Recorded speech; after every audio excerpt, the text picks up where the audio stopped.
My name is Dr. Walter Windsor, and I am a born genius.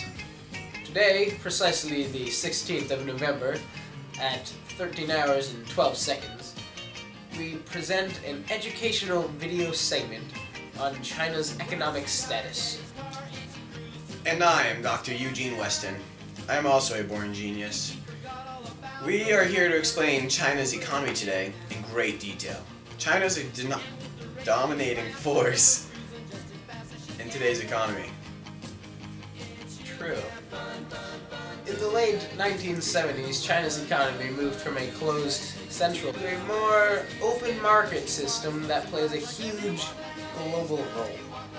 And by huge global role, we mean that in 2010, China became the world's largest exporter. A huge statement due to the poor economic conditions for many countries around the world. You may be wondering how China's economy grew to so much in such a small amount of time. The answer is not simple. A lot of things took place before China's economy got to where it is today. Yes, indeed. Tiananmen Square is one of those things or events that took place. China's economy was impacted greatly after this incident. Many surrounding nations were upset with how China handled the protest. This resulted in a suspension of foreign loans to China. Along with the governments of other countries, the people were upset too, causing tourism to drop rapidly, affecting much of China's income.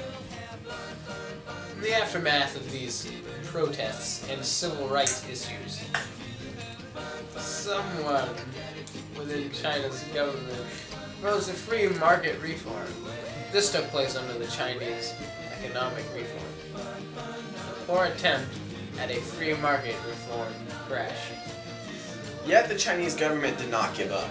They continued to reform the economic system. In direct result from this, China's economy gained some control back. This allowed the government to regain the respect it had lost. True. This economic reform started with the Communist Party of China.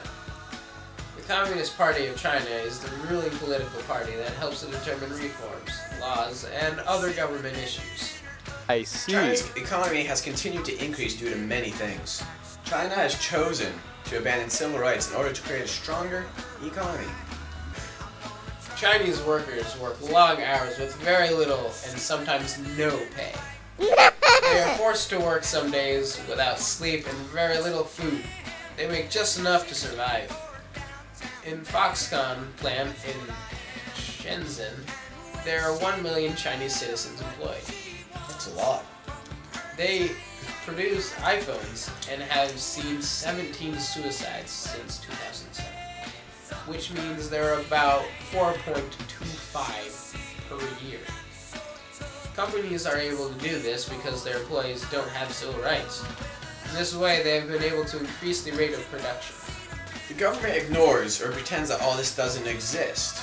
This allows for more production of goods, which allows China's economy to boom and develop into a more powerful and secure economy.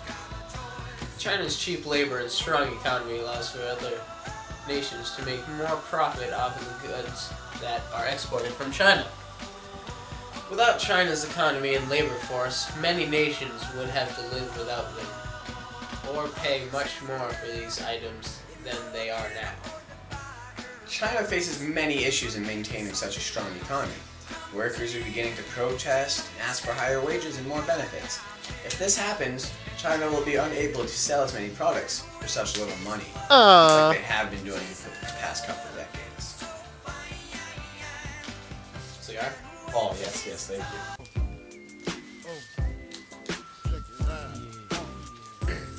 According to statistics from the CIA, China's real growth rate is 10.3%, which is 6th in the world. China's economy is very high in rankings amongst the world, ranking 3rd in purchasing power parity. Dropped your This is starting to glasses. slow because of other countries. China exports a lot of its products, and with the economy of many countries, including the U.S., those exports are going down because there isn't anyone to buy them. These statistics are very significant because we all know statistics never lie. True that.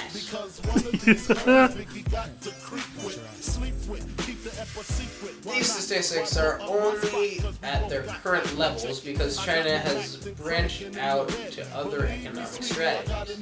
China has learned from the past that their isolationism only leads to backwardness.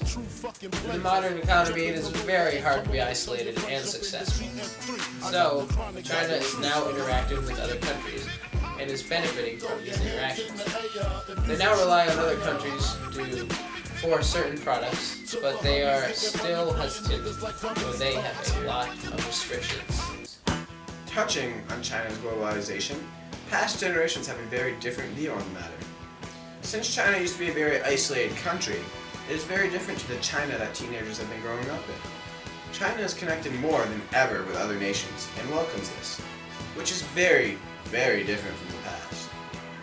If China wanted to stop all the problems that they have related to their economy would lose all its power.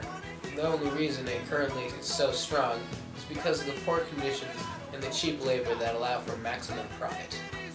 And that concludes this week's China Today video. Sure does. See you in 22 hours, 54 minutes, and 33 seconds. Okay. From this video, we can conclude that why China's economy has been so successful over the past couple of decades. They have abandoned all the rights that we, as U.S. citizens, take for granted, and force citizens to work their whole lives to make a very, very small part of the population very wealthy. China continues to be one of the top economic powers in the world, and will for decades to come. That's all, folks. Good night and good luck.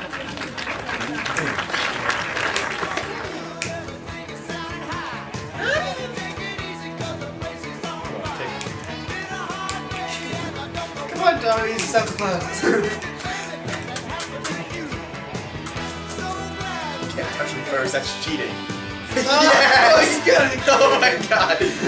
Yes!